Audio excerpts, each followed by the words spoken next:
News every 15 minutes, weather every 10, and sports twice an hour.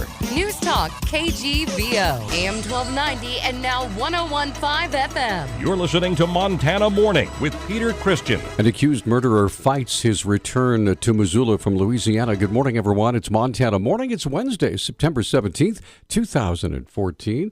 Right now, skies mostly clear. It's going to be another beautiful day in western Montana, but we still have that smoke from some distant fires moving into the area. It's mostly clear right now, a little smoky, 48 degrees in Missoula. And our newscast this morning is sponsored by Diggit Excavating. They bring 30 years of excellence to every job. Visit their website at digitmontana.com. 27-year-old Kevin Leno, the man accused of torturing and killing a homeless man under the Reserve Street Bridge back in July, has refused extradition to Missoula again during a second court hearing in Louisiana. Missoula County Sheriff's Office Public Information Officer Paige Pamelone says authorities will have to take extra measures now to have Leno return to Missoula to face those charges. We had an extradition hearing yesterday, and he did not waive extradition. So our transport and warrant supervisors have been in contact with that jurisdiction, and the ball is going to be in motion for them to apply for a governor's warrant at this time. And Pavelone says it could be a while or several weeks before authorities in Shreveport can bring Leno back to Missoula. It can take anywhere between 3 and 6 weeks for the governor's warrant to be executed. It does have to be signed by the governor before he's brought back to Montana. But like I said, he had a hearing today and he refused extradition. He's going to have another hearing at the end of this week, and then we'll know more then. Leno is wanted for attempted deliberate homicide in the death of 36-year-old Gilbert Berry, who was tortured, mutilated, and shot in the head, and then dumped in the Clark Fork River back in July. His body was found by a fisherman several days later. Missoula District Court issued an arrest warrant for Sean Marceau after felony aggravated assault. The warrant stems from a recent incident where Marceau allegedly assaulted a 70-year-old man outside a local store, blinding him in one eye. Marceau has ties to the Browning area and may have fled to that area to avoid arrest. He's also resided in Great Falls, may have ties there as well. He's a registered violent offender, so authorities warn against approaching him, but instead contact 911 if you know his whereabouts. Marceau is described as being a Native American, 5'11", 180 pounds, with short dark hair and a thin mustache and goatee.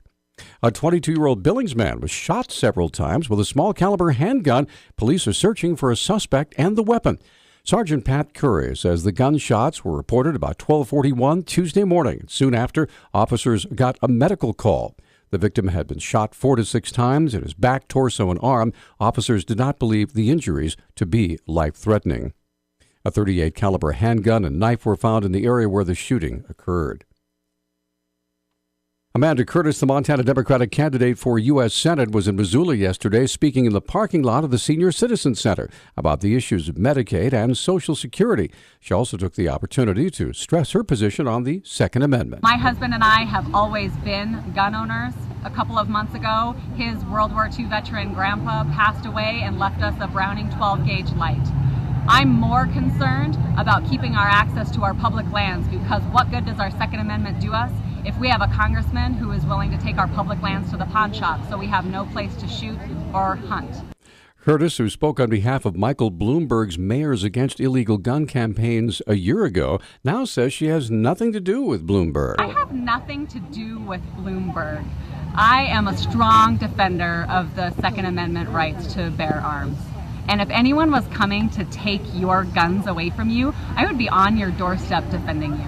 Curtis also talked about the current U.S. action against the terrorist group Islamic State. I want to make sure that we get a guarantee that we are going to have a very clear goal, a step-by-step plan to achieve that goal, that we're going to provide the proper tools and equipment to get the job done, and that we're going to have an exit strategy to get our brothers and sisters home as soon as possible. And by as soon as possible, I mean yesterday. At the event, Curtis announced her campaign had raised $350,000 and it needed to reach $750,000 in order to run television ads across the state. Montana's U.S. Senate candidates, since we just spoke with one of them, have agreed to a debate next month in Billings. The Billings Gazette reports the one-hour debate between Democrat Amanda Curtis and Republican Steve Daines will be held at 6 p.m. October 20th at Montana State University's Billings Petro Theater. It's scheduled to be broadcast by Montana Television Network stations and Yellowstone Public Radio. MSUB and the Gazette are also sponsors. The state's major party U.S. House candidates, Democrat John Lewis and Republican Ryan Zinke, earlier agreed to an October 4th debate in Bozeman. The hour-long debate is also scheduled to start at 6 p.m. and will be aired on MTN stations. Montana's Superintendent of Public Instruction, Denise Juneau, will be among those honored as distinguished alumni during homecoming at the University of Montana later on this month. Juneau, a member of the Mandan and Hidatsa tribes and descendant of the Blackfeet tribe, is the first American Indian woman to serve in a statewide elected office. She recounted her experience at the University of Montana. After working in education for a while, I've been a teacher, and I worked at the Office of Public Instruction as the Director of Indian Education, and took a break mid-career and went to law school and clerked at the Montana Supreme Court for a year and worked very briefly for a national law firm. Juneau looked back at her decision to run for public office. Being the Director of Indian Education here at the Office of Public Instruction and eventually running for this office. And so it really helped prepare me. It provided some good thinking skills for me to be able to jump onto the larger stage at a statewide level.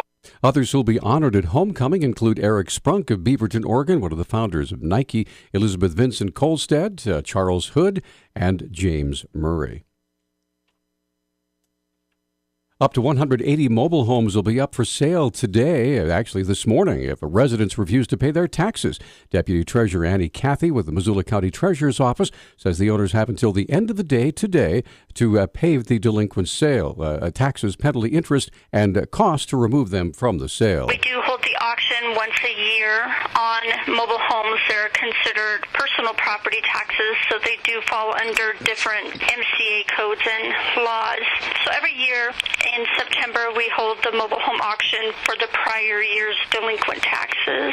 Anybody can attend the auction and bid on the homes. It's a cash-only auction. Cathy says the average starting bid price is between $300 and $500. She adds that Missoula County makes no guarantees as to the condition of the home, whether the home can stay on location, or if the winning bidder will have to move the home, or if there's someone already living there. The auction is Wednesday, September 17th. The auction starts at 9 a.m. and the bidder does have to pre-register to get a bidding number prior to that 9 a.m. start. You have to have picture ID and a phone number, and then we will give you your bidding number. And again, that will be this morning.